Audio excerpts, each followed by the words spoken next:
வணக்கம் student. Group 4 எக்ஸாமுக்காக வீட்டில் இருந்து படிக்கக்கூடிய மாணவர்களா, உங்களுக்கான வீடியோ தான். கொஞ்சம் பொறுமையாக ஸ்கிப் பண்ணாமல் வீடியோ முழுசாக பாருங்கள். டாக்டர் பிஆர் டெஸ்ட் பேட்ச், அதாவது 2026 எக்ஸாமு நோக்கி, குரூப் 4 எக்ஸாமு நோக்கி நம்ம ஃப்ரீயாக டெஸ்ட் பேட்ச் போட்டிருக்கோம். ஸோ இந்த ஃப்ரீயாக டெஸ்ட் பேட்ச் அப்படின்னா இதில் என்ன ஃபெசிலிட்டி இருக்குது? ஃப்ரீயாக டெஸ்ட்னா சும்மா ஏதோ யூடியூப்பில் வீடியோஸ் வரும், அதன் மூலிமா எழுதுறதா இல்லை ஆப் மூலிமா எழுதுறதா அப்படின்னு சில சந்தேகங்கள் இருக்கலாம். ஸோ முதல்ல இந்த டெஸ்ட்டுன்றது நீங்கள் வீட்டில் எப்படி, நீங்கள் ஒரு இன்ஸ்டியூட் போய் எப்படி எழுதுவீங்க, அந்த மாதிரி வீட்டில் உட்காந்துட்டே உங்களுக்கு வாட்ஸ்அப் குரூப்பில் கொஸ்டின் பேப்பர் வந்துடும். எப்படி வரும் கொஸ்டின் பேப்பர்? அந்த வினாத்தால் தான் நீங்கள் பார்த்துட்ருக்கீங்க. வழக்கமாக 200 வினாக்கள் வைப்போம். சில சமயத்தில் சில சூழ்நிலை கருத்துகள் 100 வினாக்கள். இப்போ 2வது தேர்வு 100 வினாக்கள் வைக்கப்படுது. ஸோ அந்த கொஸ்டின் பேப்பரை பாருங்கள். இந்த மாதிரி தான், இந்த மாதிரி கூற்று காரணங்கள் கொடுத்து கொஸ்டின் பேப்பர் இருக்கும். அதாவது டிஎன்பிசி சிலபஸ் ஓரியன்டாக சிலபஸ் எப்படி இருக்கோ அந்த மாதிரி தான். ஆனால் புக் வைஸாக நம்ம படிச்சுட்டு போகிறோம். ஏன்னா சிலபஸ் படி நம்ம எல்லா பாடங்களும் அங்கங்கே தேடி படிக்கிறது கடினமாக இருக்கிற காரணத்தினால நம்ம ஸ்கூல் புக் வைஸாக படிக்க போகிறோம். அதே மாதிரி சிலபஸ்க்கு உண்டான பாடங்களை மட்டும் அதன்படி கேள்விகள். இந்த கொஸ்டின் பேப்பரை பார்த்தீங்கன்னா உங்களுக்கு தெரியும். இந்த மாதிரி கூற்று காரணங்கள், தவறான தொடரை கண்டறிக, அப்புறம் கலைச்சொற்கள். இந்த கலைச்சொற்கள்லாம் பார்த்தோம்னா ஸ்கூல் புக்கிலேருந்து வெளியே தான் நம்ம இப்போ வழக்கமாக கேட்டிருக்காங்க. அப்போ என்ன பண்ண போகிறோம்? நம்ம ஸ்கூல் புக்கை தாண்டி வெளியில் எதுலேருந்து கேட்குறாங்க அப்படின்னா அதுக்குண்டான பிடிஎஃப் மெட்டீரியல் உங்களுக்கு கொடுத்துட்டு ஒவ்வொரு வாரத்துக்கு இந்த பேஜை நீங்கள் படிச்சுக்கணும் இந்த புக்கில் அப்படின்னு எக்ஸ்ட்ரா மெட்டீரியல்ஸ், அதாவது அவுட் ஆஃப் புக் தமிழை பொறுத்தவரையும். ஸோ அந்த மாதிரி தான் இந்த கொஸ்டின் பேப்பரை பார்த்தீங்கன்னா உங்களுக்கு தெரியும். ஒரு ப்ராப்பராக ஒரு பெரிய இன்ஸ்டியூட் போனீங்கன்னா நீங்கள் எப்படி அட்டன் பண்ணுவீங்களோ, எந்த மாதிரி கொஸ்டின் பேப்பர் இருக்குமோ அந்த மாதிரி தரத்தில் தான் இருக்கும். ஸோ அதை தான் நீங்கள் பார்த்துட்ருக்கீங்க. இந்த மாதிரி வடிவில் தான் ஒவ்வொரு தேர்வு உங்களுக்கு நடைபெறும். ரொம்ப ரொம்ப யூஸ்ஃபுல்லாக இருக்கும். குரூப் 4 எப்படி எந்த பேட்டர்னில் எக்ஸாம் கேட்குறாங்களோ ஸோ அந்த பேட்டர்னில் தான் உங்களுக்கு கொஸ்டின் பேப்பர் இருக்கும். எல்லாமே கவர் ஆகிட்டு. இப்போ கூற்று காரணம், சந்திப்பிழையற்ற தொடரை கண்டறிக, அப்புறம் பாருங்கள் ஒளிமரபு, புதிய சொற்களை இணைத்து புதிய சொல் உருவாக்க ஒளிமரபு, அப்புறம் ஏதாவது கவிஞர்கள் வஉசி பற்றி கூற்று இருக்குது.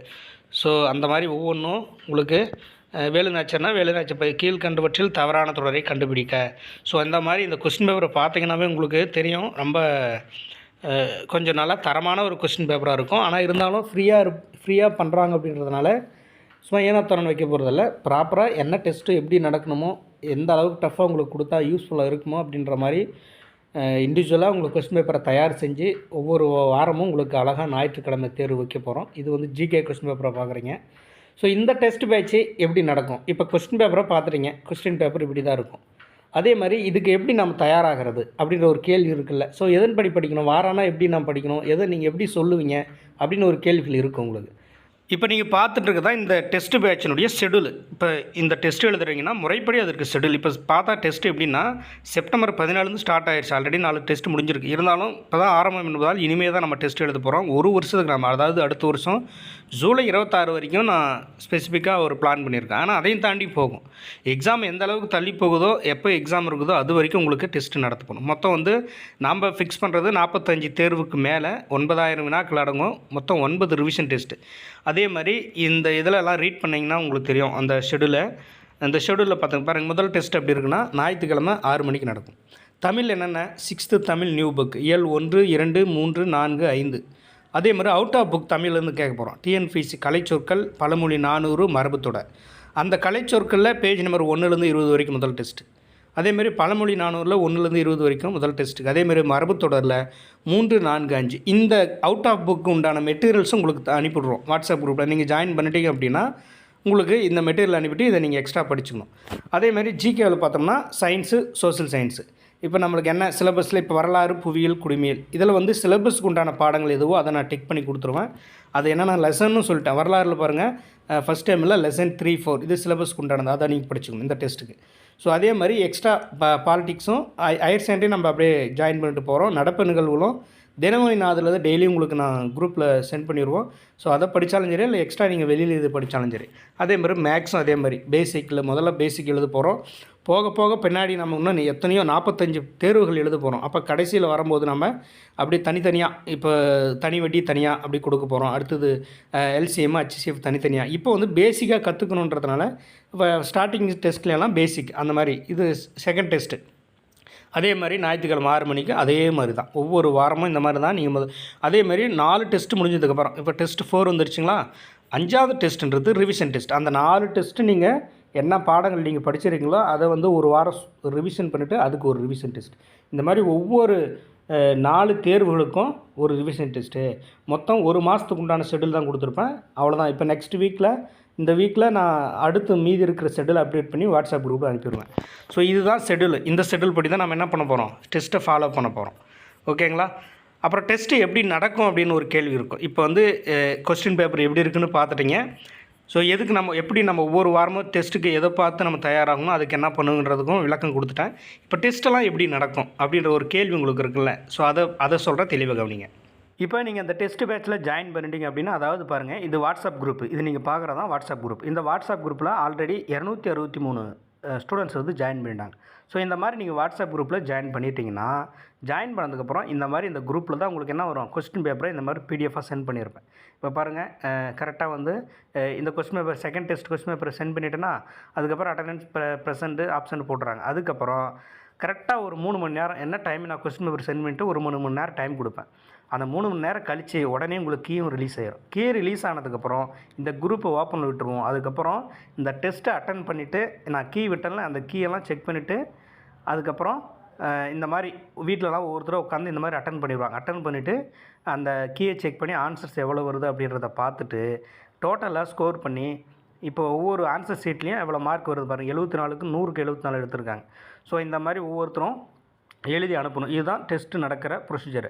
அதேமாதிரி ஏதாவது கீ ஆன்சர் கொடுக்கும்போது மிஸ்டேக்ஸ் நடக்கும், இல்லைனா ஏதாவது டவுட்ஸ் இருக்கும். அதை வந்து அந்த டைமில் நீங்கள் ஒரு நாள் வந்து குரூப் ஓப்பனில் இருக்கும், அன்றைக்கி வந்து கேட்டுக்கலாம். எக்ஸாம் வைக்கிற அந்த நாள் இப்போ அந்த மாதிரி கேட்டிருக்காங்க பாரு, நம்ம ஸ்டூடெண்ட்ஸ் வந்து இது தவறாக கொடுத்துருக்கனாலைக்கு அதை நம்ம தவறாக மிஸ்டேக் இருந்தால் அதை நம்ம கரெக்ஷன் பண்ணி அப்படியே சென்ட் பண்ணிட போகிறோம். அதே மாதிரி ஏதாவது டவுட்ஸ்னால் இந்த மாதிரி நீங்கள் கேட்டுக்கலாம். ஒவ்வொரு டெஸ்ட்டு எழுதி அட்டன் பண்ணி அனுப்பியிருக்காங்க பாருங்கள். ஸோ இதுதான் இந்த டெஸ்ட்டு நடைபெறக்கூடிய விதிமுறைகள். இப்படி தான் நம்ம டெஸ்ட் எழுத போகிறோம். வீட்டிலே உட்காந்துக்க போகிறீங்க. உங்களுக்கு கொஸ்டின் பேப்பர் வந்து பிடிஎஃபாக வந்துட போது. அதை நீங்கள் பிரிண்ட் போட்டு வச்சாலும் சரி, இல்லைனா பிடிஎஃப் ஓப்பன் பண்ணி இப்போ ஃபார் எக்ஸாம்பிள் எப்படி ஓப்பன் பண்ணி எழுதணும் அப்படின்னா, இப்போ கொஸ்டின் பேப்பர் அனுப்பியிருக்குன்னு வச்சுங்க. இப்போ கீ ஆன்சர் செக் பண்ணி வந்து அனுப்பிவிட்டுனா, இப்போ அதை கிளிக் பண்ண முன்னே ஓப்பன் ஆகும். ஓப்பன் ஆகிட்டு இந்த கீ வந்துடும். இப்போ நீங்கள் ஆன்சர் ஷீட்டை வந்து இந்த கீயை செக் பண்ணிக்கலாம். ஸோ இந்த மாதிரி செக் பண்ணி எவ்வளோ மார்க்ஸ் அப்படின்றத போட்டு நீங்கள் என்ன பண்ணணும், இந்த மாதிரி டோட்டல் மார்க்ஸ்லாம் போட்டு இந்த குரூப்பில் அனுப்பணும். இதுதான் இந்த ப்ரொசீஜர். இப்படி தான் டெஸ்ட் எழுத போகிறீங்க. இந்த மாதிரி தான் ஒவ்வொரு வாரமும் நீங்கள் டெஸ்ட் எழுத போகிறீங்க. அதுக்கப்புறம் உங்களுக்குன்னு நம்ம ரோல் நம்பர் அலாட் பண்ணி கொடுத்துட்டு உங்களுக்கு ரேங்க் லிஸ்ட்டும் போடலாம். இப்போ தான் நம்ம ஆரம்பிச்சிருக்கோம். போக போக உங்களுக்கு நம்ம நிறைய தேர்வுகள் எழுத போகிறோம். இன்னும் ஒரு குறைந்தபட்சம் 7-8 மாதங்கள் இருக்குது. அதனால் அதே மாதிரி ஏதாவது மிஸ்டேக்ஸ்னாலும் இது பண்ணிடுறாங்க. இன்னும் 7-8 மாதங்கள் இருப்பதனால நீங்கள் பொறுமையாக உங்களுக்கு ரோல் நம்பர்லாம் அலாட் பண்ணி கொடுத்துட்டு ப்ராப்பராக உங்களுக்கு ரேங்க் லிஸ்ட் முதல் கொண்டு போட்டு ஒவ்வொரு வாரமும் உங்களை கைட் பண்ண போகிறோம். அதே மாதிரி யூடியூப்பில் நம்ம கிளாஸ் எடுக்க போகிறோம். இப்போ எழுதுறீங்க அப்படின்னா, இப்போ பாருங்க, இந்த வகுப்பு பாரு 6th ஓல்டு புக்கு இயல், அதை வந்து ஒரு ரீட் பண்ணி கிளாஸ் போடுவேன், இல்லைனா மேக்ஸ் கிளாஸ் போடுவேன்.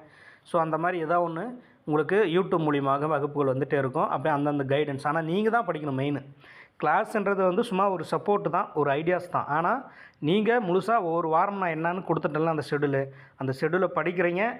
கரெக்டாக வாரம்னா கொஸ்டின் பேப்பர் வரும், டெஸ்ட்டு எழுதுறீங்க, கரெக்ஷன் பார்க்குறீங்க. அதே மாதிரி இன்னொன்று, இது டெஸ்ட் எழுதுறது மட்டும் இல்லாமல் டிஸ்கஷனும் பண்ணலாம். இந்த டெஸ்ட் பேட்ச் இந்த வாட்ஸ்அப் குரூப்புன்றது அந்த டெஸ்ட்டு நடக்கிற அந்த டைம் மட்டும் இருக்கும். இப்போ டிஸ்கஷன் எப்படி நடக்கும் அப்படின்றது ஒரு கேள்வி இருக்கும்.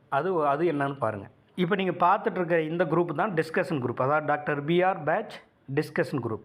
இதில் வந்து 139 மெம்பர்ஸ் இருக்காங்களா. அந்த டெஸ்ட் பேட்ச் மாணவர்கள் தான் இதில் இணைஞ்சிருப்பாங்க. இது வந்து 24 மணி நேரம் இந்த குரூப் ஓப்பனில் இருக்கும். இதில் வந்து உங்களுடைய நண்பர்கள்கிட்ட நீங்கள் டிஸ்கஷன் பண்ணிக்கலாம்.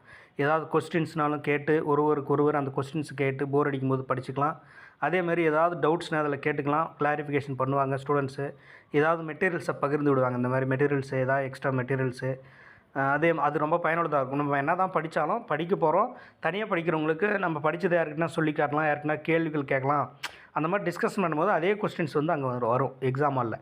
ஸோ அந்த மாதிரி வந்து டிஸ்கஷன் பண்ணுறதுக்குன்னு தனி குரூப் இருக்குது. அப்போ நம்ம ஷெட்யூல் உங்களுக்கு கொடுக்க போகிறோம். வாட்ஸ்அப் குரூப்பில் கொஸ்டின் பேப்பர் ப்ராப்பராக பிடிஎஃப் வரப்போகுது. அடுத்தது வந்து யூடியூப்பில் கிளாஸ் எடுக்க போகிறோம். இந்த மாதிரி வந்து நீங்கள் டிஸ்கஷனும் பண்ணலாம். ஸோ இத்தனை ஃபெசிலிட்டி இருக்குது. இதில் நீங்கள் ஜாயின் பண்ணிங்கன்னா ரொம்ப பயனுள்ளதாக இருக்கும்.